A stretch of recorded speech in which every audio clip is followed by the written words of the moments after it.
Cool. Everyone ready to go? Yeah, ready. Okay. Hello, and welcome to another episode of The Third Wheel. I'm one of your hosts, Aaron. And I'm your other host, Hamish. And today we're joined by Shaili, who's actually a call out from Akil's episode, I forgot what you said yesterday, Hamish. 16? Episode 16. Yeah, how you doing, Shaili? And would you like to introduce yourself? Yeah, good, thanks, Aaron. Doing well. It's quite early on a Sunday for me to be up, I won't lie. I probably woke up about 20 minutes ago and was like, I have to get ready. So you guys are early risers. But no, I'm very excited. I've been excited this whole week. And I love listening to The Third Wheel. What you guys do is really cool. So yeah, excited to be here. Yeah, awesome. Well, we know each other from university. I don't think we really spoke much at uni. Yeah. But fun fact though is I was thinking about this the other day. I think the last time I saw you guys was a week before the first lockdown in 2020. Do you remember Armina's birthday? I wasn't there. Hamish. Oh, you weren't there, but Aaron, you were there, right? Yeah. So Hamish, I don't remember the last time I saw you. But Aaron, I remember seeing you there. See, that's the thing. People just assume if I'm there, Hamish is there now, or if Hamish is there, Aaron's there. So before that wasn't really wrong, but yeah. But yeah, since then, you've actually started your own podcast, Retraced, a migration story. Would you like to, just tell people what that's all about? Yeah, sure. So it's quite funny because I hadn't really listened to podcasts before the lockdown or really knew what they were. But obviously lockdown happened and I ended up going on a lot of walks, as we all did. And rather than listening to music all the time, I put on podcasts and I really enjoyed it. And I saw what you guys are doing with The Third Wheel and I thought, it's really cool. And it's a really fun, productive use of time, So yeah, I got into podcasts that way. The reason I wanted to do it specifically on migration is because I've always been had a big interest for history. And I've always thought looking at my own family history was a really cool thing to do. But then it was really my mum who is a museum curator. So she curates museum exhibitions and she's got one coming up, which I'll plug later on. But she's got one coming up in a few weeks on the migration of Gujarati people. So from Gujarat, from Africa to the UK and other Western civilizations. So that was really cool. And I was chatting to her about that, and she kind of, without really realizing it, is a, I guess, podcast interviewer herself. She is called Oral History Interviews. So she interviews people like the way you're interviewing me now, and asks them about their migration story. The only difference is that it doesn't then go up on Spotify or Apple Podcasts or whatever. It's sort of kept in an archive for museum purposes. But I thought it would be really cool to sort of revamp that idea and put it on a podcast, sort of the modern way of archiving history. And then as I was thinking about this, I randomly got an email one day from my dance school saying that they're offering an oral history interview, a series of workshops. And I thought, okay, this is really spooky because I was just thinking about it. And so I did these workshops, which was really cool. I ended up interviewing my mum on her personal story through that. And then that ended up becoming the first episode of my own podcast, a Retraced, a migration story. So that's sort of how it happened. And it's just kind of a side hobby. I don't really there's no sort of end goal. It's just something I really am interested in and enjoy doing. How was that a dynamic interviewing your mom? Well, yeah. So because she's into interviews and all of this herself, she knew that when I pressed record, she was just on, she knew she's a talker. She likes talking. So it was fine. But I guess it just depends on the personality of the person you're approaching. Hamish, you even approached me last year asking if I'd come on that Third Wheel, and I thought, oh no, what would I say? I have nothing to talk about. Yeah, well, we'll get into that.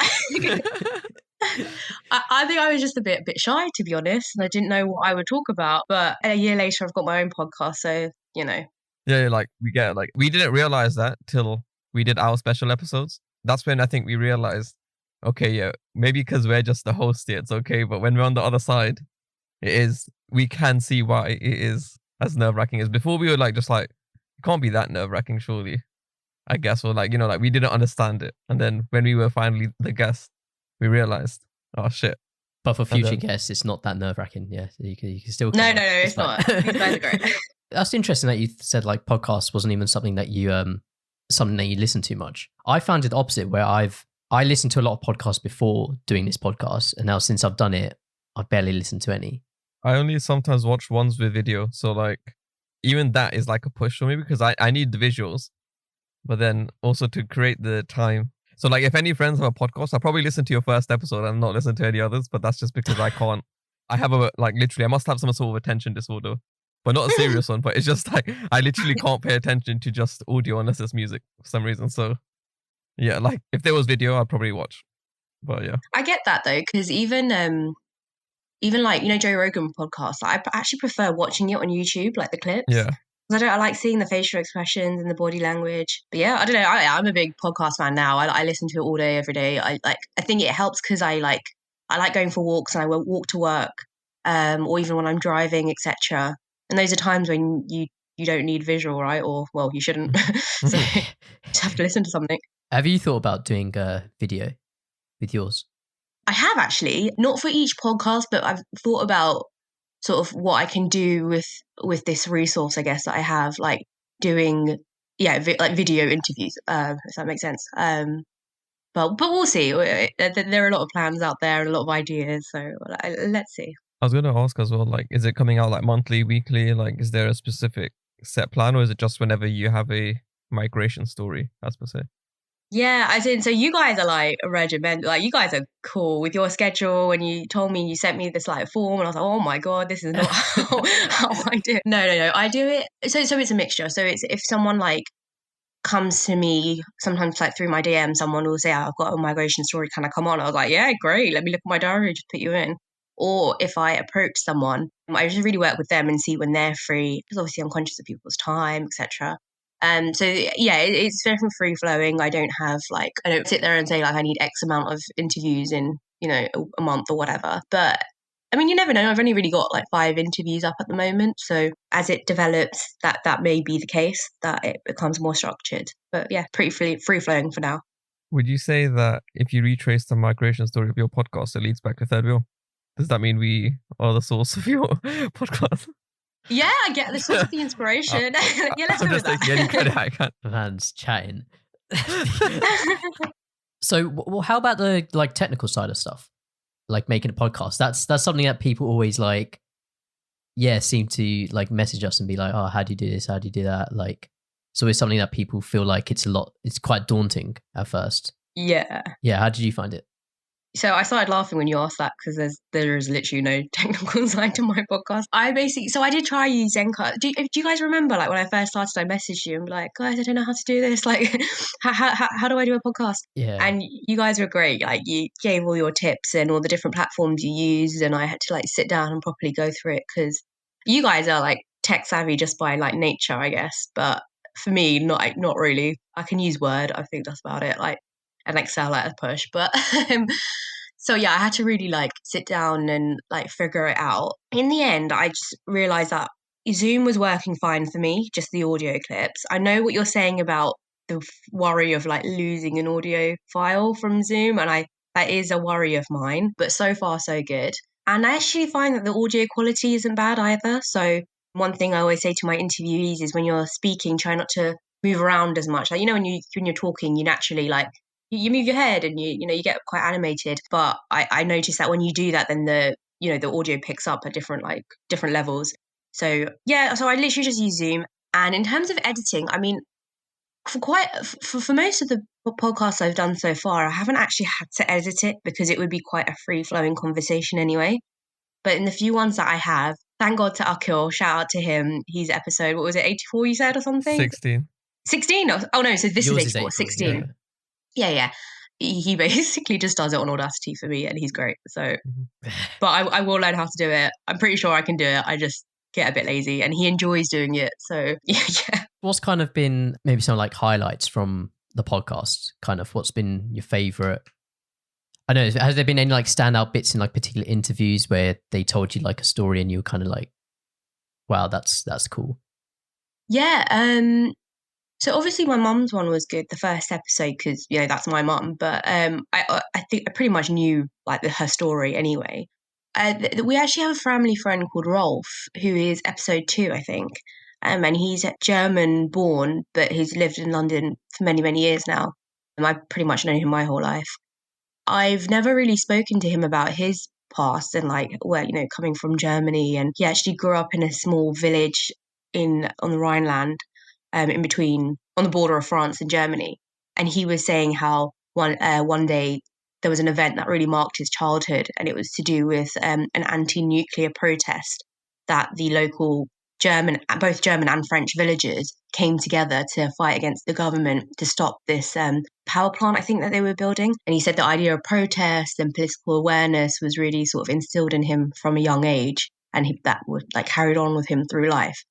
And that was wicked, because for me, this is just like, a family friend, like an uncle, I guess, that you've known your whole life, but you didn't really like, you don't really know the levels to him, and I feel like learning that, I was like, wow, that's really cool. And I guess that's why I do what I do. It's I'm a bit nosy. I want to learn about people's like backstories and what makes them them. So I think that was really cool. Another interview that I did was with Shami, who you've had as well, right? She's one of my best mates. So that interview was fun to do because it was literally just like just chatting to your mate on the phone and it just being recorded. So that was really like fun and easygoing. And I mean, you guys know her story. Like she's incredible, very inspirational. So that was cool as well. And I've got a few more in the pipeline that are yet to be recorded, which can't wait to get out. For example, there's one Vietnamese lady who came to the US on a boat with her parents. And that's all I'll say. That's how her journey started. So yeah, it's quite cool. I'm very excited about it. Like an idea for your, maybe like just for Instagram purposes or something, is that what you could have is like either one map containing like the point that they were in this country and the date, and then it draw a line arrow to the next point, the date where they landed in that. I don't know. Yeah. Maybe you could, I can see like you could have a color scheme. So you could probably make your map a color scheme of the thing. And then it could just say like how they traveled or migrated across the world or whatever. That's definitely cool. I was thinking about that. I need to think about how to add it into the aesthetic. I don't know if you've seen my Instagram page, but there's basically like a film reel that goes through the middle, which I kind of put my foot in it because now it's hard to like break from that because that middle tile like needs to follow. But yeah, that map idea is really cool. I'll think about a way to put that in for sure. And yeah, so all these guests are like a mixture of kind of people you know / random people. Yeah, people I know or know of. Yeah. / people who have like DM'd the page or who I've met through Clubhouse. Are you guys on Clubhouse? No, I do want to talk about that later, but okay. Who have sort of just messaged me through that. So yeah, I guess that's how I get my guests, and I'm excited to see where it goes. Do you prepare your questions like in advance, or is it kind of you just going off the top? Yes and no. So I always start off by saying the date is the 11th of April, and the time is Yeah, I'm joined I thought by that was really Aaron cool. and The date and time thing. When I listened to it, I was like, oh, that's quite, yeah. I don't know. It kind of makes it like an archive kind of thing. Yeah, that's precisely it. Because when I was on that oral history workshop I was telling you guys about, that was one of the things they taught me was to start interviews that way. So I think that's like the professional way that oral history interviews for museum archives are started. So I thought that was quite cool because it's something different for a podcast. So yeah, that's how I start the podcast. I like to do it chronologically. So I'll normally start with, so when and where were you born? And then from there, it's a mixture of questions that I've planned / I just let it go with the flow. Because often when you ask someone to talk about themselves, they can, go off on different tangents, which is great because like, I want to follow that. And then we just go from there. It's very, very, very, very easy, very naturally flowing. It's very, very chilled, just like how you guys are, your podcast. So yeah, I was going to say it's also kind of like when you're like getting interviewed by the police and they start the recording and they're like, it's 11:32 p.m. and DCI for the videotape. Been watching Line of Duty, so I know shit. When they're like, for the videotape, Aaron is crossing his arms. Yeah. I was going to say, you don't upload your podcast to YouTube, do you? No, I mean, that's not yet. It's something to think about, but again, it's more tech for me at the moment. I kind of just want to get it off ground and then we'll see. There's a recording date option. Then I considered going back through all of the episodes and putting the recording date in for each episode. But then I realized that there's nearly 100 episodes and I'm not bothered going to put the recording date just now into it. And same with the clips and everything. So I was like, you know what? Yeah, it can be like that.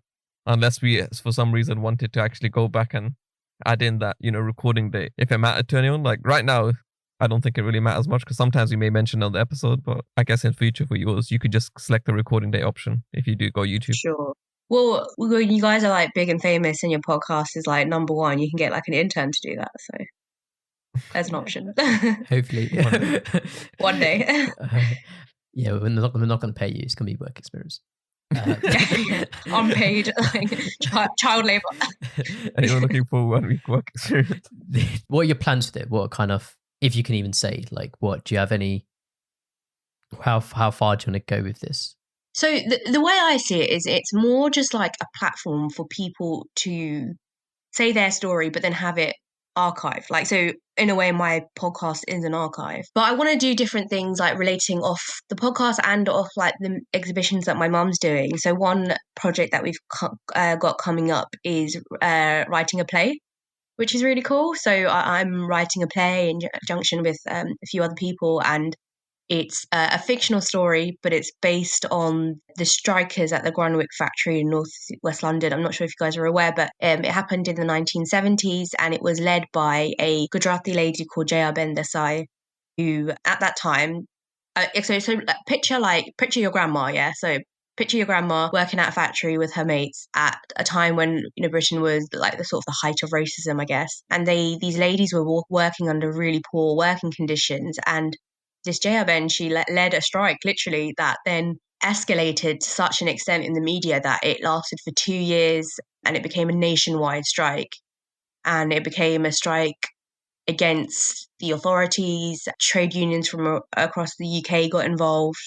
And it was really a huge, big thing. So the play that we're doing is sort of based on that storyline, but we've got fictional characters. And that's the story. The Grunwick strike story is sort of the background. It ties in nicely with the themes of migration, because these are all ladies that came from India or East Africa, and they were really the first generation of immigrants, right? So like we are children of immigrants, but they were the first ones that came. So through the dialogue, I weave in the small stories about how they had to like get accustomed to the different types of food and the way that they were treated for being brown and etc. So yeah, so that's like a side project that's kind of inspired by the podcast, I guess, and that can kind of weave in with that. Even in modern day, although I guess it may not be visible to a lot of people, is that the thing about the poor factory working conditions here for ladies especially, that still happens here, like at least local to me, because like even my mom used to work in one of the food factories here. Basically because, as you say, like they were the immigrants, right? So they were willing to work for cheap without understanding the rules and regulations around this, and they weren't going to really report it because they didn't understand that stuff. And then like it still goes on, like now, you know, like the poor working conditions in these factories. Like there was apparently workers working with COVID making those, you know, those ready-made food that goes into Tesco and stuff.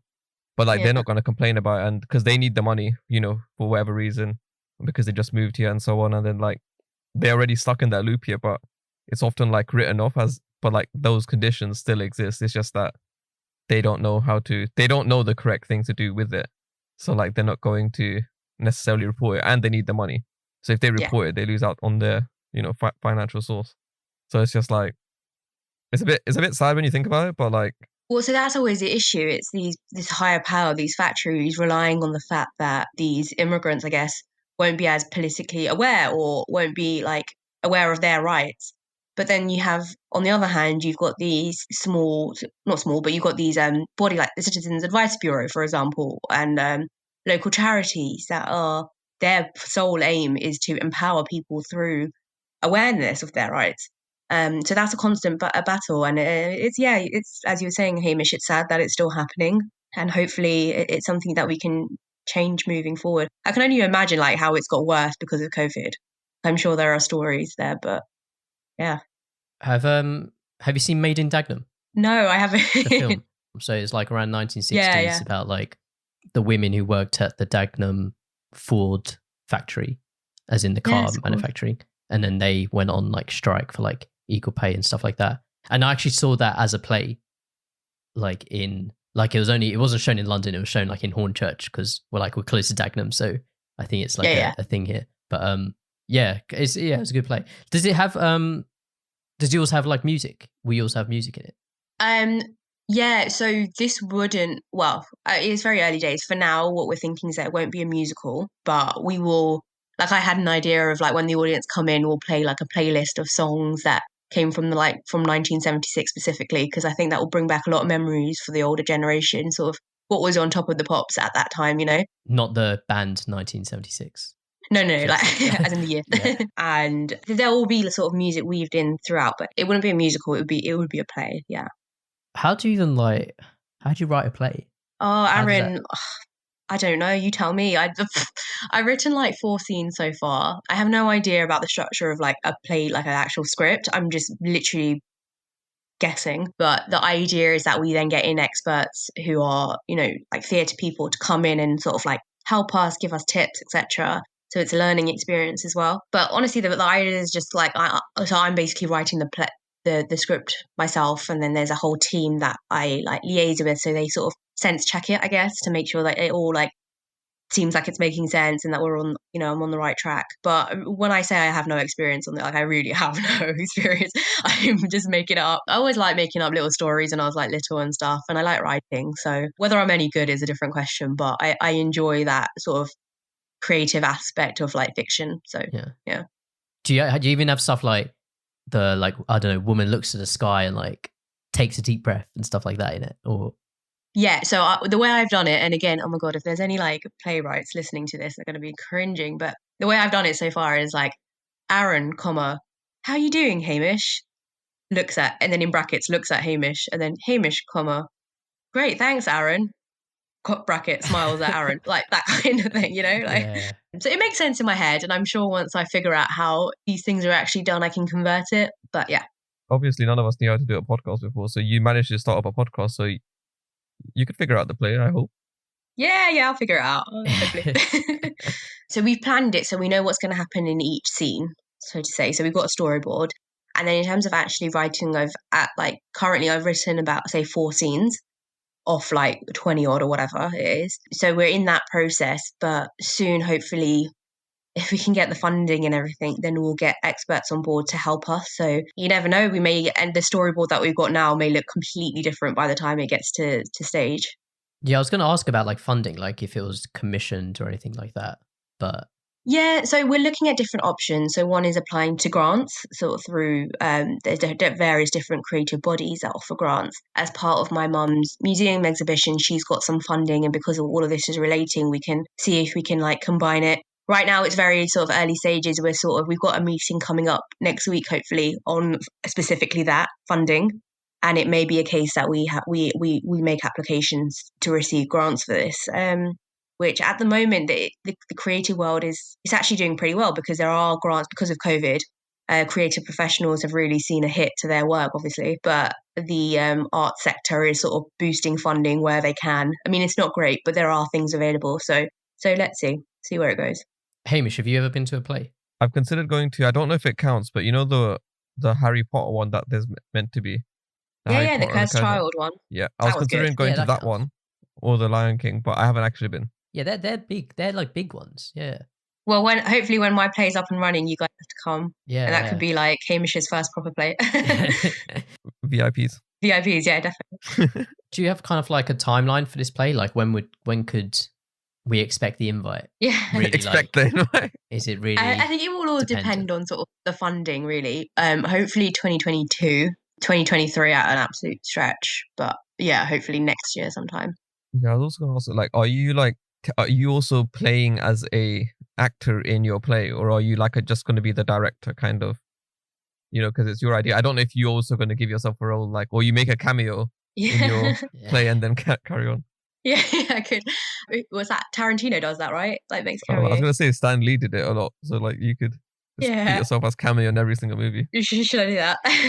I don't know. Probably not. I think my involvement will be writing the script, and then I kind of just like step aside. Maybe have some involvement in the direction. I'm not sure, but we'll see. We'll see. I'll let you know. Yeah, I feel like in that scenario, me personally, like I would need to be directing it, because if my vision doesn't get put out correctly, the only person I can be annoyed at is myself. Then by that logic, in it, so. But this is what they say, like, don't get too emotionally attached to your script, because it's like, then once it's out there or in the hands of someone who's going to direct it, not you, that's then like, you can't say like, oh, that's my baby, like it has to be done this way, right? So it's a control thing as well. I get that if you were like a professional director, but yeah, you could hire someone who is a director and they'd probably do a better job. Do you know what I mean? Yeah, probably. Yeah. But I'm saying like in terms of like still having a part in it, like you don't want to just, I would still want to be there when this is being directed or whatever. Yeah. You know what I mean? Like, yeah. I think I'd chuck myself like just in the background, like, just maybe just walking across the stage at some point, just seeing how things are. So you could have had a part to play if there was a dancing scene, maybe. Yeah. on the plan you put on when we were like messaging, you put I dance. So I assumed it meant Indian dance. Oh no, I meant like myself. Oh, I okay. dance. But it works because I do Indian dance. So Okay, yeah. let's go with that. I thought you did as well. So I was like, okay, yeah, that the I does stand for Indian, right? I remember she did classical dance, and I've seen a performance in Art Center. Yeah, like I don't know what it was. I think it was one of the. It may have been Diwali, maybe, or like something. You were performing in not the stage, but you're performing in the center. Yeah, in like the foyer bit. Yeah, they said there were going to be samosas there, but there were no samosas. This is what I remember. Do you remember that? Not my actual dancing. No, I stayed for your dance and then I left because like there was nothing. No, I thought it would be disrespectful there. Like if like someone like I kind of knew you, like if I just left halfway through the thing, so I was like, I'll let the performance finish and then I'll carry on. Yeah. So I've like danced since I was little. I do like 2 forms of Indian classical dance called Kathak and Bharatanatyam. I did both growing up. I now mainly do Kathak, which is a dance form originated from the north of India. And what you guys saw me do at uni was I was part of the Indian Classical Dance Society at Warwick. And in my, second year, can't remember, I was like the co-president of that society. But I was like quite heavily involved for all 3 years. And it was a lot of fun. It was a way of meeting people at uni that have quite an obscure interest like me, you know? Because not everyone, I think a lot of Indians know what it is, but don't really do classical dancing. But I met some really great people who I still chat to all the time. And we took part in the UK's first inter-university Indian classical dance competition. And we won across all 3 like categories. It was like Warwick. So that was like definitely one of the highlights of my uni experience was that. And it was really, really fun. I was just like at the Art Center, you did 2 performances. You did one with a group and one by yourself. God, I don't even remember. Like I don't. Like, probably, yeah. Yeah, I probably did. I was like, because I was going to ask you, did you do both forms of it then? Because I did. Obviously, I wouldn't know the difference here. I was just like, she's doing classical dance here, but I don't know what. Obviously, it was. I didn't know that there was like more than one classical dance, which was my. Yeah, there's a lot. There's I guess 8 main ones. I guess people say, but yeah. So, I don't remember. At uni, I think I mainly did the Kathak stuff. So. It's the style that originates from North India, and I sort of like led that a bit more. But the Bharatanatyam, which is the style from South India, I sort of learned growing up as well. So I do bits and pieces just for fun. But in terms of like my own like leading and like choreographing and like getting the team together, that was mainly Kathak. I can't actually remember exactly what you're talking about, but I probably did 2 dances, I'm sure. Who's just a big. It's because I haven't seen many performances in it, so like when I seen one, like I know like oh shit. Okay, yeah. And you were just like captivated from my dance, obviously, Hamish. Come on. Yeah. Bro, what got you into dancing? Or did you just always do it? Like, and why specifically the classical ones? I don't know. My mum took me to like my dance school when I was really little and was like, here, just like go to this class and learn it. And then I think it just stuck with me. I think it was one of those things. My mum herself is, she used to play the sitar, which is an Indian classical music instrument. So classical music and dance was always in our household, and I guess that kind of was then the natural progression from there. And I really enjoy it. Like to this day, I still do it every Saturday, and I really like it. So what's the difference between it's like a non-Indian person when they think of like dancing and India, probably just think of Bhangra or Bhangra. Yeah. I can't remember how Akhil said you're supposed to pronounce it. It's Bhangra. It's actually like Punjabis will say it's almost like you. Imagine it starts with the letter P. It's like Bhangra. Again, I'm butchering it, I know, because I'm not Punjabi myself. But what's the difference between Bhangra and Indian classical dance? So dances like Bhangra, like Garba, they're all folk dances. So they originate from villages in India, quite literally from the Gam, which is the village. So they're called folk dances. Classical dances, however, originate from the temple back in the day, like centuries and centuries ago. So women and men would dance in temples, and there's sort of a divine aspect of these dance forms. And by divine, I mean a lot of the stories we portray, because Indian classical dancing, a lot of it is acting, relates to gods and goddesses, like in the Hindu mythological realm and, within Hinduism. So the origins are very different. And when you look at it, like they do look very different as well. So that's the difference. Is it anything to do with? I don't know really the difference, but I'm just guessing. Like, is it anything to do with speed? I'd say Bhangra is known for its like high intensity, right? Like it's like it has an impact, right? It packs a punch when you watch it. Different types of classical form, there's like, it's so nuanced. There's areas that are slower and more sort of expressional with your face, for example. But then there's also parts that are really, really fast. It's with something like Kathak, footwork is a big thing. So like really high intense speed footwork, creating different patterns, loads of like pirouettes, I guess you could call it, like spins, and they can be really fast. So I think there are different faces to the Indian classical dance forms. Even like Garba, I mean, Garba in and of itself is pretty simple, the steps, but it's that the fun element and the intensity, and I don't know, the other idea of like communities getting together, which is what makes it such great dance form. But yeah. Do you know my memory of Garba is like Hindu Sok when you and Akhil were teaching us in Hindu Sok, yeah? And I was trying to learn Garba, and then so we learned a slow version, yeah, and obviously we were basically ready to go to the I forgot where we traveled to, maybe Leicester or somewhere, I don't know. We traveled on the coach and we went to like a national Hindu Sok Garba thing, yeah. So we went there, yeah. And then the slow one, yeah, you could just about keep up. And then when it started getting faster, yeah, I effed off. I got out the circle and then I see like everyone like zooming around, yeah, like at this super intense speed. I'm like, yeah, you know what? There's no way that I can figure out what they're doing. The footwork and the hand motion and everything's already too much, yeah. And these lot are doing, obviously it comes with practice, yeah, and I'm like, yeah, let me just observe the greatness here and just sit back because this is my thing. No.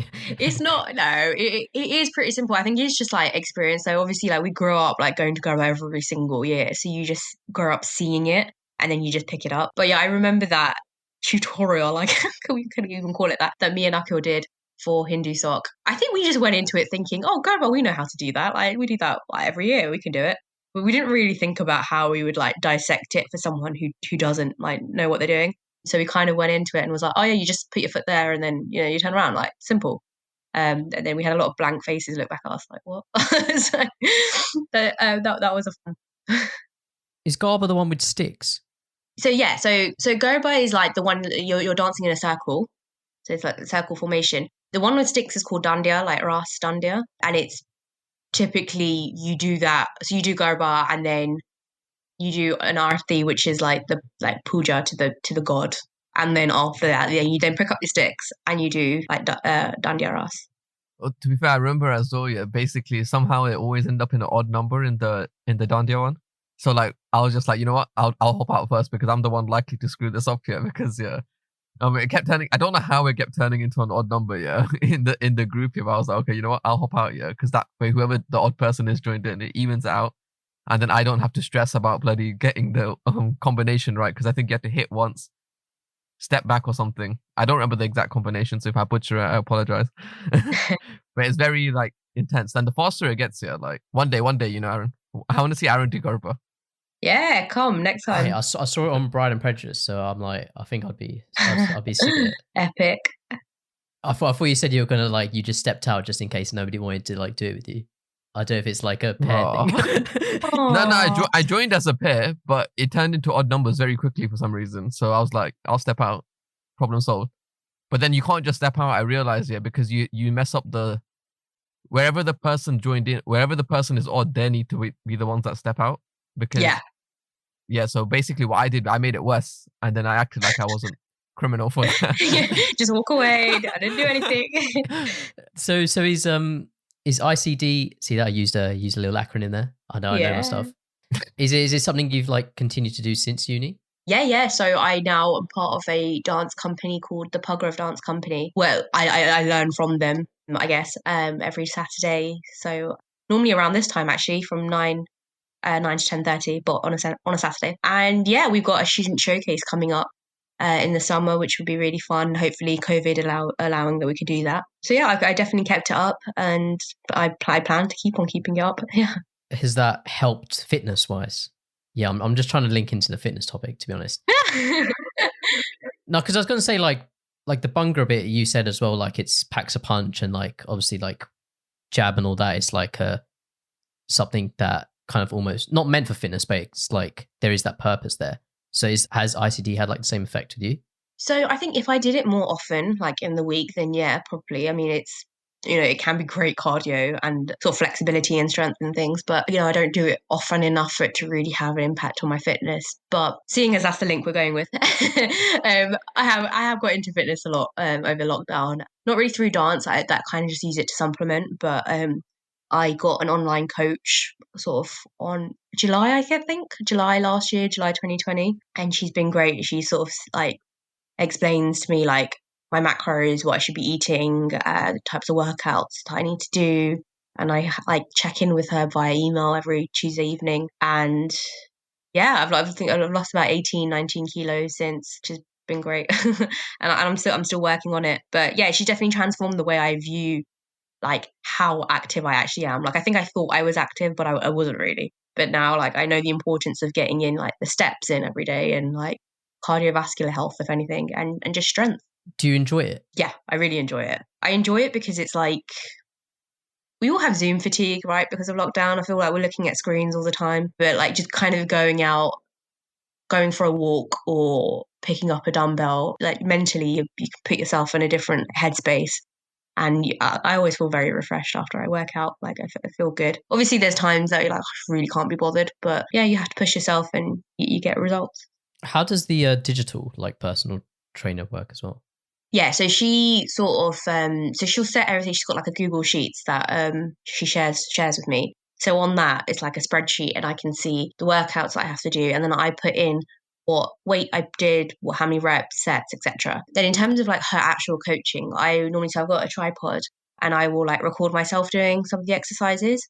And then I'll send them in to her in an email and she will come back to me and explain like where my form was a bit wrong or how I could improve this or that. But the check-in's quite a holistic in approach. So I also talk to her about like my mood and like my energy throughout the week and whether the food's sitting right with me and just health in general as well. So it works. I mean, I know at first like people were like, are you really going to pay someone to just like basically email them? Like, what are you going to get from that? But then looking back, I've also had experience of like gym floor PTs and I got nowhere. Whereas with this, I had the accountability of weekly check-in and her advice really is very, very good. It's expert advice. And yeah, I've got results this way. So I'm very happy with it.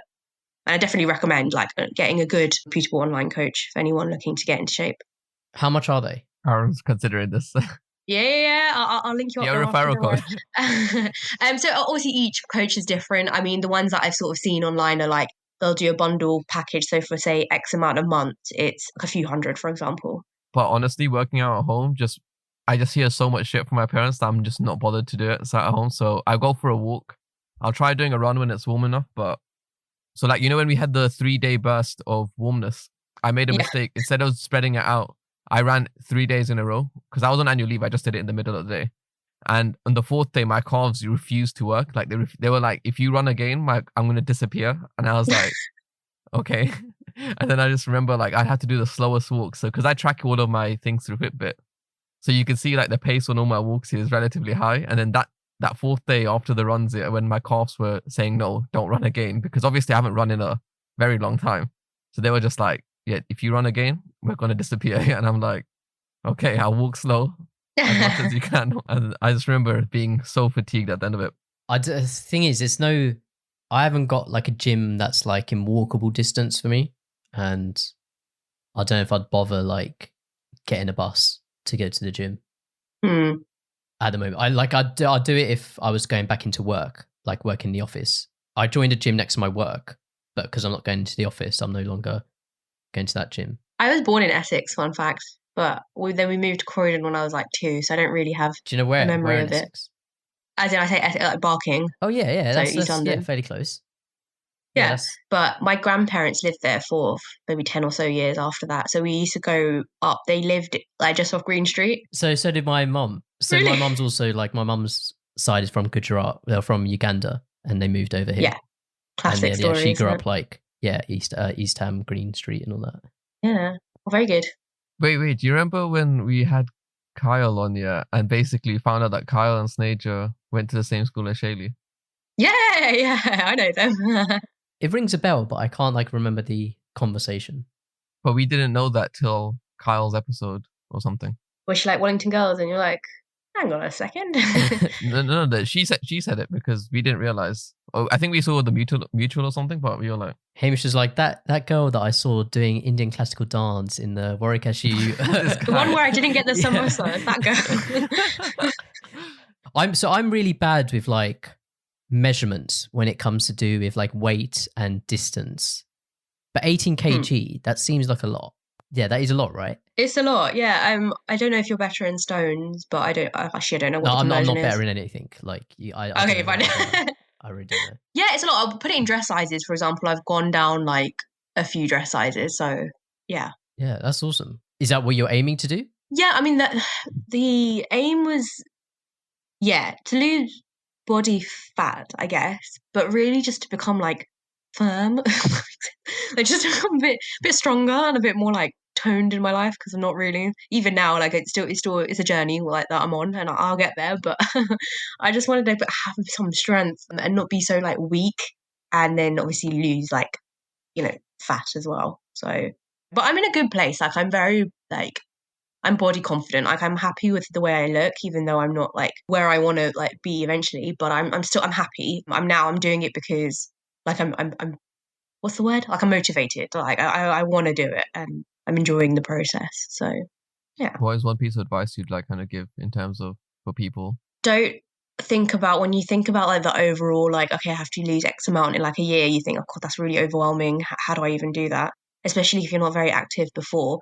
So I guess the one piece of advice was like, take it day by day and have your non-negotiables in place. So by that, I mean, make sure like by the time you go to bed at night, you've hit like X amount of steps, you've drank X liters of water, and you stuck to your meal plan, for example, So these are all little things that you can definitely do, but make sure they're your non-negotiables in your day-to-day. I was gonna say, like, do you like follow? So you make your own food now as a result of the meal prep stuff, or do you still eat your homemade food, like random puris offered in the middle of the middle of a third wheel podcast? No, so my trainer is giving me like various different meal plans that I can just follow, and I make. To be honest, I've always sort of made my own food anyway, so I hadn't had the issue of like, oh, but my mum's made like butter on a shark, like, can I eat it? Like, do you know what I mean? I've always kind of just made my own food, so I meal prep just because it's easy. So batch cook, and I'll probably do that after I get off this Zoom call with you guys, and I'll batch cook for a few days in advance, meals as set by my coach. No, but cool, that's awesome. I thought it'd be cool. Should we play a little game? Yeah, let's do it. So this is a new game we haven't actually played on the podcast before. So this is categories. So what I'll do is I've got a list of categories here. I don't know how many we'll go through. We'll see how we do for time. And how it works is I'll say a category. So what we'll do is we'll do like a test. We'll do like a little warm up. Yeah. So I will say a category, which is countries. Yeah. This is a little basic one. And now let's say case, Shaili, you can go first. So what I'll say is you would say how many you think you could name within 30 seconds. How many countries do you think you can name within 30 seconds? 15. Okay, so Hamish now. Hamish can either raise that if he thinks he can name more, or he can call bullshit on you. Ooh. And if he calls bullshit, that means you have to do it, or you have to go for it. Otherwise, he'll get the point. Does that make sense? Yeah. I'll go to 20. Okay, first of all, you raise it to like 16. You know? Why'd you jump to 20? Okay, Hamish has gone 20. So now, Shaili, you can raise it again, or you can call bullshit. Bullshit. Okay, 20. So Hamish has to try and name 20. This is a warm up, so it won't count. Okay. But imagine this is the one I get as well. Let's go for it though. So you can let's just see how you do. I'll go 3, 2, 1. Yeah. Okay. 3, 2, 1. Get Brazil, India, England, Scotland, Northern Ireland, France, Germany, Switzerland, Sweden, Kenya, Sri Lanka, Indonesia, Malaysia, Zimbabwe, America, Canada, Chile, Bermuda, China, Japan, North Korea, South Korea. Fuck, I hit that. Okay, you did over 20, but I don't know if like how many did I get? You did like 24. I stopped counting after 20. I was on edge for you. I was like, oh my God, is he gonna do it? Okay, first one let's go with is musical instruments. Oh God. So Hamish, you can go first. as to say how many you think you can get in 30 seconds. 5. 5. Shaili? Yeah, I think I could do more. I want to say like 15. 15. Okay, Hamish? Bro, I don't know 15 instruments, bro. But, so I'm going to have to call bullshit because I'm not going for... Okay, 15. Wait, can I say Indian instruments as well? Because it's really like... Yeah, I'm probably up just a going to bit. have to go with your... Like, I'm going to have to assume you're right. So I can make up a word and you wouldn't know. No, I'll try Googling at the same time. Okay, I'll count Okay. Hamish, and if there's any dubious, we can Google. We'll VAR check it after, yeah. Okay, Shaili, 15. Guys, I'm nervous. 15 musical Oh, instruments. wait. So you're telling me the countries one I could have got a point on if it wasn't warm-up? No, you didn't get a point in it. You didn't get a point. It was a warm-up. Fuck. Watch me end up with 0 points now. Okay, musical. Well, if Shaili doesn't get it, you'll get the point. Okay, 15 musical instruments in 30 seconds. 3, 2, 1, go. Piano, keyboard, harp, flute, recorder, clarinet, violin, viola, tabla, harmonium, harmonica, drums, bass, saxophone, mridangam, tambourine, cymbals,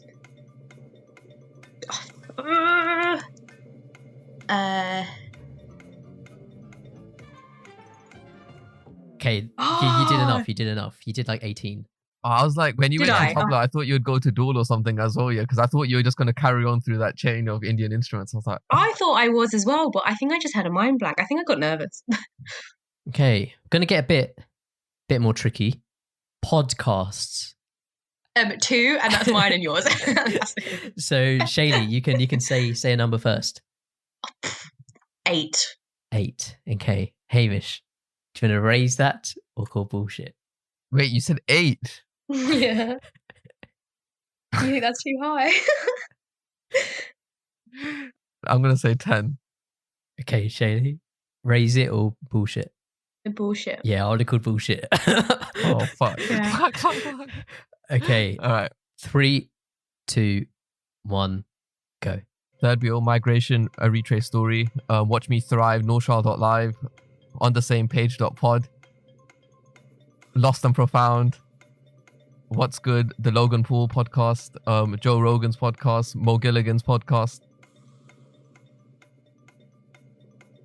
Oh, fuck. Peter Crouch's podcast. Fuck. That's it for me. Okay, this. So you said 11 there, but like a few of them, you literally just said it's like saying Aaron's podcast. Let or me just Hamish's check those names. podcast. That's what I mean. That's what I was going to ask you, because some of them I'm pretty sure are just the name. So like Peter Crouch's, I'm pretty sure it's just the Peter Crouch podcast. But Mo Gilligan's is called Mo Money, Mo Problems. Oh, fuck. So I don't know if you can count that. That will still bring you down to 10. If Okay. Peter Crouch's is called Peter Crouch's. Right, let's Google it. But Joe Rogan's one, isn't it called the Joe Rogan Experience? Oh, true. Right? By the way, he just said basically all of our friends' podcasts. I was trying to, I probably missed some. kidding. I apologize if I missed any, but I just went through all of the ones that we've been promoting recently. So Joe Rogan and Mo Gilligan's doesn't count. But I won't give Shaili a point either. it is called the Mo Gilligan podcast. It is. Oh, for fuck's sake. Yes. Where did I see Mo? Oh, you should have called it Mo Money, Mo Problems. That'd been funnier. I think that's what he started with. I think he started with that. Then he changed it just to the Mo Gilligan one. Oh. 1 point. I like that move. Funny. Okay, next one is US states. Oh, Shit. Okay, I'm going to say 5. I want to say 10. These are big jumps you guys are making, you know. You know what? I Yeah. want to be plussing one. Bullshit. Bullshit. Oh. Because That's interesting. I don't think I can name 10. Okay, Shaili. 10 US states in 30 seconds. 3, 2, 1, go. Florida, Washington, D.C., New York, California, Ohio, Utah. No, sorry, Arizona. South Carolina, North Carolina, Texas, Alabama. That's 10. Yeah, you said Utah as well, which was another one. So. fair Oh, play. do I have to say one more? No, you got him. No, got him. no. You said Utah. Oh, wasn't Utah's one, not but it a was. state though, right? No, it is. I'm looking at it. Oh, it So is. you got it right. Yeah. So you're Oh, good. fine. Is it? Time up. Time Yeah. to spare. Bloody hell. Yeah, I would not have been able to do that. Okay. I've been watching a lot of American politics stuff recently. I think that's why I was kind of like, okay, I can maybe do 10. But even though that's not great. I mean, there's like 50, so. Okay, so this one's a bit of a interesting one. I don't know how much of this.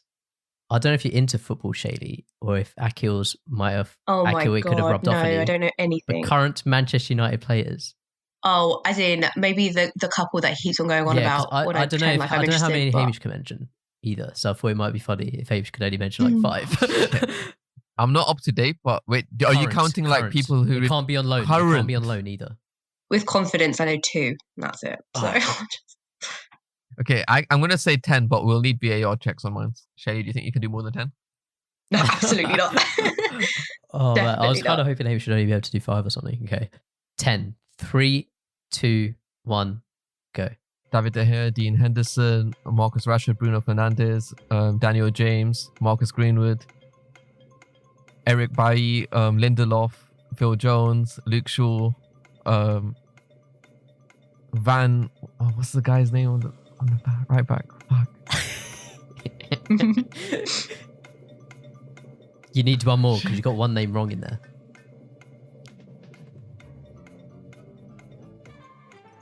Oh, no. I couldn't think. I saw the timer at 15 seconds and I'm like, I can't think. I'm gonna. Which player was wrong, Aaron? You said Marcus Greenwood, not Mason Greenwood. What? Come on, you could have. You said our previous guest's name.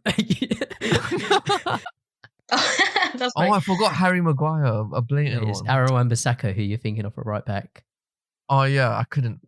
I was like, I can't pronounce his name ever. Say McTominay. Mate, Aaron, it's not easy on this side of the fucking thing.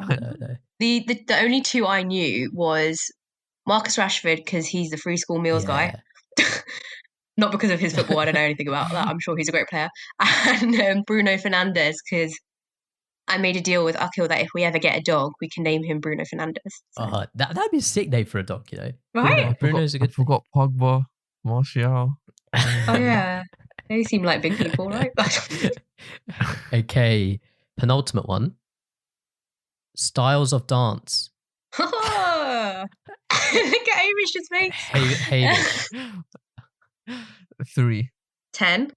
Go for it because I'm not gonna. Okay, Shaili. 10 styles of dance in 30 seconds. 3, 2, 1.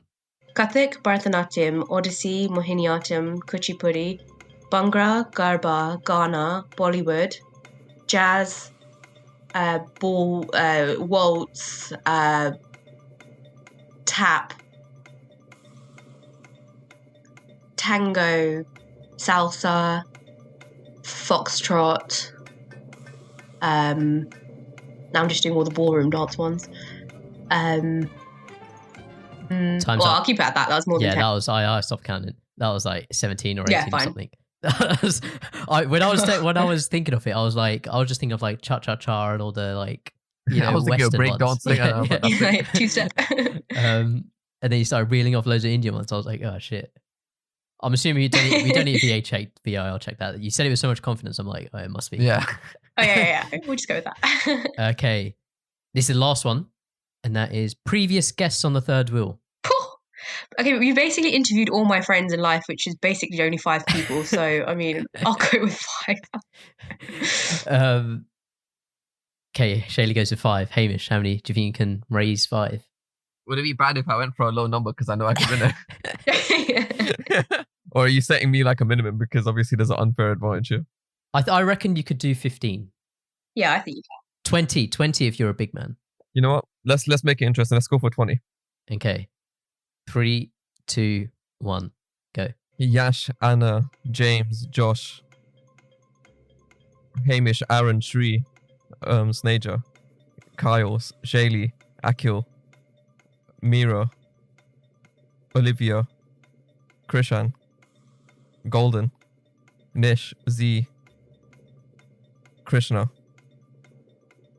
Rio, Anu. Fuck. Did you say Krishna twice? Or was I hearing it? No. You said it once, yeah? You okay, you twice. did 20. Yeah, you did dot on 20. Oh my god. That's good. I was trying to go in order and then the order went out the window. I was like, I don't know if you wanna... I was like, who the fuck is episode 5? I was just trying to think. I'm excited for Mira's one. I know you interviewed her yesterday. I'm excited for Yeah, that that to was listen to a really that. nice one. Okay, scores on the doors. And we have a winner by 1 point. And that is Shaili, who won three categories to 2. Congratulations, guest always wins. Thank you. Yeah, cool. Before we finish off, there's the one thing I added to the plan I just wanted to like touch on, and you mentioned it earlier in the podcast, is Clubhouse. Yeah. So Clubhouse is a platform that I've seen you've like been on a few times. I know about it, but I haven't actually like signed up for it or anything like that. What can you explain what it is? It's like an interactive podcast. So it's like, so for example, the 3 of us are chatting now. But imagine if like a random online from the other side of the world could see that 3 of us are chatting and then kind of get involved in it.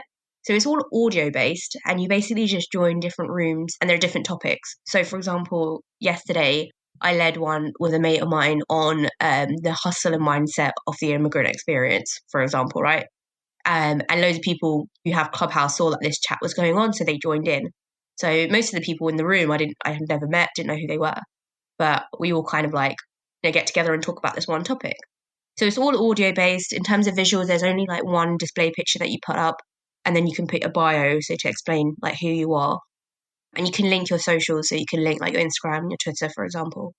But beyond that, I like it because it's very like it's audio based, so it's really your personality comes through, and it's a good way to like I guess meet people in a way. I mean, you have to be careful. There are like some chats where it's people just just gassing themselves a bit and like giving expert advice where they really shouldn't be. So you get a lot of that, but then you get some chats that are really interesting about current affairs or politics, anything, and then you also get the jokes one. So there's like people use it as like a way of like dating and like meeting people online. Is it? Which I've heard a couple of success stories, which is pretty incredible. But So yeah, it's just a chat room, is essentially like I don't actually know anything about Clubhouse. I've only heard of it, but I don't know what it is. So it's just a chat room essentially. it's a chat room, yeah. But instead of like typing it's like MSN, but instead of typing, you're like speaking. Yeah, that makes sense. When you say you led like a Clubhouse talk, or I don't know what the terminology. Yeah. What does that like mean? So it means that me and my mate, we were the moderators. So it means that we lead the conversation. So we like introduce it and we moderate. So we like let people speak, but we kind of guide the conversation, and we'll like ask questions, kind of like how you guys are doing it with me right now. So if this was Clubhouse, you'd both be the moderators. But like, could someone just pipe up like at any point, or do you have to like literally let them speak? Yeah, so anyone can come up to it's called like the speaking gallery. And so they can just speak whenever. But if you're a moderator, you can mute people. You have the power to mute someone. So if there's someone who's, you sometimes get trolls and stuff, right? Yeah. So you can kick them out or you can mute them. But yeah, other than that, like anyone can really speak. Do you think it will last, this format? Because I think Discord have recently introduced a version. Twitter are looking to introduce, or Twitter, I think, Twitter have introduced a version already. Really? Facebook have a version as well, don't they? They have like rooms that you can make. Yeah, there's a lot of Spotify. I saw an article where Spotify are thinking of like doing something in that space as well. So it'd be interesting. It's kind of like when Snapchat started doing like stories and stuff like that. And now everyone's doing stories. I think this could be a similar thing with the Clubhouse. I think so I'd had it for about maybe a month or so, and I was, I guess, a little bit addicted at first. I was on it all the time, but then it just sort of tailed off. And I think, especially as things are opening a bit more and I'm able to go out and see more people, I've kind of just forgotten about it. Do you think it is like a lockdown thing? Like people are stuck Maybe. inside? I think, honestly, I genuinely think people are just a bit lonely. They just want to chat. Like, and I think so. It was great for lockdown. I do see they'll see a tailing off like as things open and people kind of like enter the real world a bit more. But I think it's a good way for like networking. So I use it either just for a bit of bounce, use it socially, or I use it professionally as well. So I work in law. I don't think we've touched on that yet, but yeah, like I work in law. So there's like legal chats that I join, and I can meet other professionals and I learn from them. So if anything, I think it will go more towards like the professional side rather than, I don't think it will be as popular with the social stuff. Yeah. I could be You wrong, said you got but like yeah. a few, well, not a few, but you got like people message you about being a guest on the podcast from it. Yeah, so from the chat that I did yesterday on the hustle and mindset of the immigrant experience, there were like people from around the world who just joined in, and then they then saw, because I was moderating it, they saw my bio and they saw what I do, and I in my bio specifically say like, if you're interested in coming on, then like DM me. So I got a couple of people who DM'd me from that and said, you know, oh hey, like I was on the chat just now, really interested in being a guest, if that's okay, whatever. So yeah. And I've definitely got some followers, like as in from my Instagram page, because of being on Clubhouse. I'd say a good like 50, 60 of my followers. I don't have many followers, but a good like 50, 60 of them are from Clubhouse. So. Yeah, that's cool. And is it still only like an invite thing? Yeah, so it's invite only and it's iPhone only at the moment. I think they're going to expand that. iPhone, but okay. so you have to have an iPhone and you have to have an invite. So for example, Aaron, I don't know, do you have an iPhone? I have an iPad, so I could technically. Yeah. So you could do it. Okay. So say if you wanted Clubhouse, you download the app and then I could give you an invite because I already have Clubhouse. So I'd give you a code. You input that code and then you have Clubhouse. But you need someone who already has it to give you that code, that invite. Yeah, I remember a friend, like putting in one of our chats like that she has a Clubhouse invite if anyone wants, and I was like, yeah, go on, I'll see what it is, and then just didn't reply, so didn't get one. I'd give you advice. Don't worry. No, I don't know if I'd use it. I think I'm still very skeptical about it, as in like if it's going to be something that's very like literally in a month, no one's going to be using it. Or I think everyone has that sort of like, not worry, but like, yeah, it's not even something I should be worried about either. Like, so what if no one's using it? It doesn't mean I still can't use it now, but yeah. Yeah, but then you think about how relevant it is. I mean, there's a lot of talk about monetization. So at the moment, I could be wrong, but I don't think you can really make money from it. But a lot of people, you can like make your own clubs. So for example, if I wanted to make a club on migration, for example, I can make a club and then like schedule in regular chats. And I think the idea is then club owners, I guess, as you could call it, could then make money from that somehow. So that's one reason why I think a lot of people are sticking to it, just to see where the future of this goes. Yeah. Definitely interesting, something to guess watch out for. What also happened? What was the other? Was it called House Party or something? Yeah, House Party. Yeah. But then that was what done. Happened to that? I think that died down because of all those like rumors about it being like security risks and stuff like that. Did you hear about that? Yeah, like the GDPR breach and whatever. So I think I think that was proven not to be true. I think I thought it was just because the data was stored outside of the UK or something. Yeah, I don't think there was a security risk. People didn't understand. Yeah, people saw it and were like, okay, there's a security risk, you can't use it. And then people use TikTok and it's not stored in the UK or something. So if they're not following those guidelines, then why the hell do they care about House Party? They probably think like, true. They're probably like, the TikTok content's so good, don't care. Yeah. But yeah, cool. Yeah, should we start to like round up the episode? If you guys are ready? Sure. Yeah, so as we send you like the format, so we end off with like some final questions, a call out and a shout out. So I guess we'll start off with the final questions. And first one for you is, what is your go-to Tesco meal deal? So I've thought about this long and hard because I take it really seriously. So for the sandwich, right, let's break this down. I'm vegetarian, and so yeah, it would be vegetarian. It would be a cheese ploughman for me, for sure. And then in terms of the snack, now, if I was to get a crisp, and I normally do, it needs to be something with a good crunch because I'm going to put it inside my crisp. Inside your sandwich? Yeah. Sorry, into my sandwich. Get my words confused. I really like hula hoops. The issue with that though is the shape. It's a bit hard, isn't it? Put in a sandwich. Yeah. It's a bit weird because then you have to like squash it with your hand and then cove it inside. I don't really want to put my hand on my sandwich. You know, it's a bit long. So I would go for a Dorito, and I think chili heatwave Dorito. If you're going Doritos, chili heat waves, you got to go chili heat wave, I feel. Yeah. Occasionally I get the blue one, but yeah, chili heat waves has got the most flavor. But crisp sandwich, I always just go for like Walker's type. They're just I feel like the easiest. Yeah. It's quite, it reminds me of my childhood, like a good Walker's like sandwich, right? And then drink, I know it's boring, but I'd get water. I just love water. I was going to ask you, because you're veg, I mean, since you actually buy the Tesco meal deals, have you ever tried the falafel wrap? Is it any good? I don't like it at all. Okay. Yeah. I just feel like, no, I feel like I'm going to get ill from them. I just don't trust it. It just looks so wrong. You know? It looks so wrong, the wrap. Yeah. And the second question is, what's next for you? So what's next for me? So hopefully at some point I'll get this playoff and get it done. Don't know when, but that will happen. So that's quite exciting.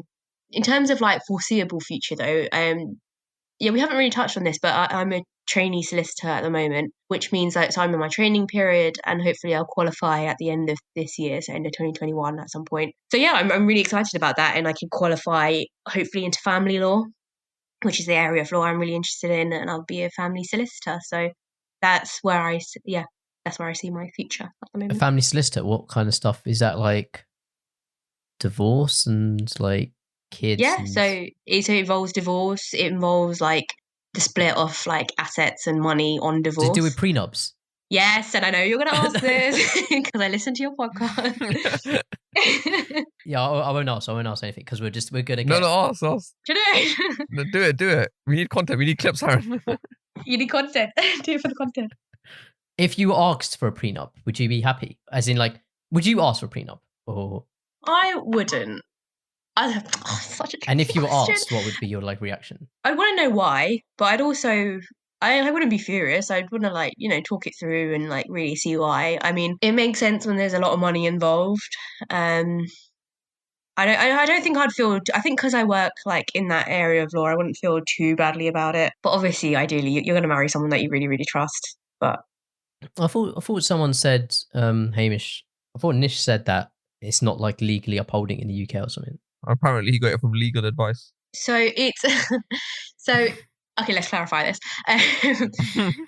So the leading case on prenups is Rademacher v. Granatino, and I could be wrong, but I think that is still the leading case. And I think essentially it's a prenup is legally upholding as long as there are a few criteria that you could check off. So one being that both the parties weren't entered into the prenup under any duress or like, undue influence. Things like each party's financial disclosure was like there was proper financial disclosure that took place before the prenup was drafted. So for example, say Aaron, we were to get married and you didn't tell me that you had like, a mansion in like LA somewhere, right? And that wasn't involved in part of the prenup, then that could be brought into question. So generally I think like, yeah, they are binding, but to an extent, like you could poke holes at it, I guess. Yeah, so fuck you, Nish. I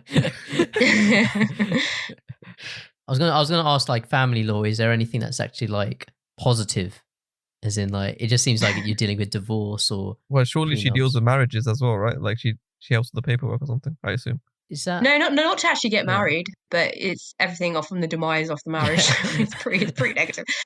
But to be honest, like a lot of the times, like a divorce, it's, there's been a breakdown of the marriage for so long that finally getting that divorce paper and signing it off is like cathartic in a way, like it's a release and you think finally like it's done and I can move on with the next chapter of my life. So in that way, like it is positive in a way. There's also like children stuff, so like child custody, I guess, and contact, things like that. Or there's domestic violence, which is obviously really sad, but if you're helping someone get away from a bad situation, then that's good. There's also an area which I haven't had much experience in, but I'd love to, which is surrogacy and adoption.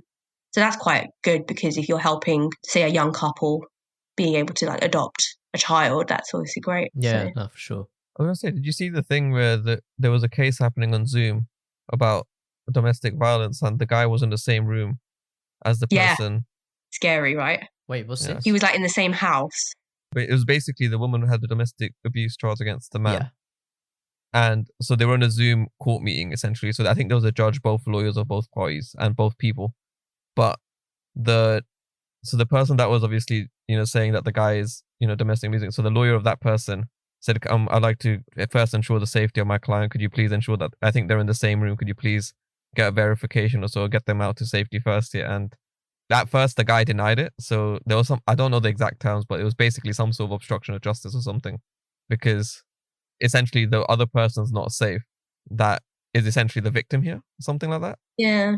And basically he could have obviously pressured it so that the case could have been, I guess, dropped right then and there or something, or closed. So they were like in the same Zoom kind of camera. No, they were in the same physical room. Yeah, so they would have been on the camera. No, they were in the same house, I think. I saw in the video like they were literally in the same room. So I think what happened was that the hearing started, right? And they were in the same house, but she didn't know that he was in her house. And then somehow they got a tip off. And the judge asked him, are you in the house? And he kept on saying no. And then eventually I think the camera, like, the judge was like, can you just go outside? Because I need to check where you are. And it turned out that he was in the same sort of area as her, like within the same building. I don't know if they actually ended up being in the same room. Maybe they did. But I guess the worry is like, once the cameras are off, say the hearing went really badly for him and he went off in a rage, once the cameras are off and if he's in the same building as her, like that could have been really bad, right? Yeah, the guy, the judge or whatever, sent like police like during that straight to the house to essentially arrest the guy. Yeah. Bloody sicko. Back to the final questions. Third and final one is, what has been your most memorable third wheeling experience? Oh God, this is a good one, right? Let's take our minds back to the first year of uni. So, do you guys know my friend Kajal Patel? She went to uni with us. She's gonna hate that I shouted her out, but whatever. Anyway, so I've got a friend called a Kaj, whatever. So she and her boyfriend Ardith, who also went to uni with us, they started dating from first year, and I was in Kaj's uni hall. She was in JM, right? I was in her room, and the three of us were there in the room, and we were like, "Oh, let's watch a film." I don't know if you remember these halls, but it was like a single bed, and it was all it was a small room, right? There wasn't like really space to like sit. So the two of them were sort of like sitting on like lying on the bed, watching the film on their laptop, and I was just awkwardly perching on the side. And then we all just kind of looked at each other, and I was just like, "Why don't you just snuggle up? It's fine. Like there's no space. Like don't just awkwardly sit there. It's a long film." And I was like, thought about it, and I was like, "Okay." And we ended up just like huddling up together like under this one duvet on a single bed. They're gonna hate that I said the story, but that was definitely until I started dating Akil, like my now boyfriend, like in final year, I was definitely the third wheel of those two throughout uni, which I'm sure they miss me, but whatever. So that was a funny third wheel. What film was it? Sure. Do you remember? God, I can't remember. It was probably, I think it might have been Harry Potter, maybe. Harry Potter. Magical. But yeah. The next section's a call out / nomination, so you can basically nominate one of many people to hopefully be a guest on it sometime in the future. Yeah, who would you like to nominate? So I want to shout out my friend who I moderated that Clubhouse room with yesterday. I was telling you guys about. I actually only met him a few weeks ago, and I've actually never really met him in person. But he's a friend of a friend. He's called Anand Datani. I think his Instagram is at Anand's World, and he has a podcast very, very similar to mine called At the Journey Onwards podcast. And I met him through a friend of ours who was basically like one day to us both, "Hey, look, I have a friend who pretty much does the same thing as you. You guys should like get in touch." And when I saw his Instagram page of his podcast, I had to like double take because it's pretty much what I'm trying to achieve with Migration Retraced, which was great because like it really felt like there's someone else in the world who has a similar vision to mine. And Anand's great, and we've been chatting loads, and we decided we'd moderate a Clubhouse room together. And he's a very interesting guy. So yeah, definitely shout him out. And if you could get him on the podcast, I'm sure like he's great to talk to. Yeah. Awesome. Yeah, we'll tag him when we release your episode. And last bit is a shout out. So basically anything you want to just like give a plug to, give like a little shout out to, we'll put links to it in the description. So Shaili, anything? Yeah, so obviously like my podcast, if anyone's interested based on what I've been saying in this episode, please check it out. It's called Retraced: A Migration Story. So you can find it on Spotify, Apple Podcasts, etc. The Instagram handle is at Migration Retraced. So that firstly. But then also I'd like to plug my mum's museum exhibition that she's got coming up. So there'll be a virtual sort of opening like online in a couple of weeks. But there'll also be an in-person, like, so you could go to the museum exhibition and there'll be like, I think I'm dancing actually. There'll be like dances and like performances and speeches, etc. in July at some point. It's at the Brent Museum and Archives. So it's in Brent in northwest London. And the name of the exhibition is called Roots and Changes, Gujarati Influences. And I think the website is literally that. It's rootsandchangesgujaratinfluences.com or something like that. There is also an Instagram page, I think, called at Roots and Changes 2021. So yeah, please check it out. Please bring like your parents and your grandparents. It's going to be a lot of like really exciting content about our story and how Asians came to the UK. What date is this going to be roughly? Or it's in June or July. But if you check out the website, all the stuff's there. Cool, awesome. If you're dancing, Hamish will probably definitely be there. As long as it's Moses. You made it weird, Aaron. Hamish, anything to shout out? Dickhead. I was going to shout out a song called Good On You by Alex Hobson and Talia Moore. And then all the podcasts I shouted out during the categories round that we had during this. So including Shaili's podcast. So yeah, we've inspired a generation of podcast sound. So obviously, I'm going to take full credit for it now. Defo have. Defo. Yeah, check them all out. And what about you, Aaron? Yeah, I'll shout out one podcast in particular, a new one I haven't shouted out before, by one of our friends, Krishna, who was a previous guest on the podcast. It's called On the Same Page Pod. And just reading their bio, it's a podcast for readers, bookstagrammers, and musical theatre lovers. So yeah, if that sounds interesting, go check that out. And yeah, awesome. Thanks, Shaili, for coming on. Thank you. Thank you for having me. And nice catching up after like Yeah, years. definitely. Yeah, we have to like keep this going now. Yeah, like yeah. be my You friend. said that to like 30 people in lockdown. But yeah, awesome. Hope everyone else enjoyed the episode, and we'll speak to you next week. All right, see you guys. Have a good day. See you in a bit. Bye. Bye.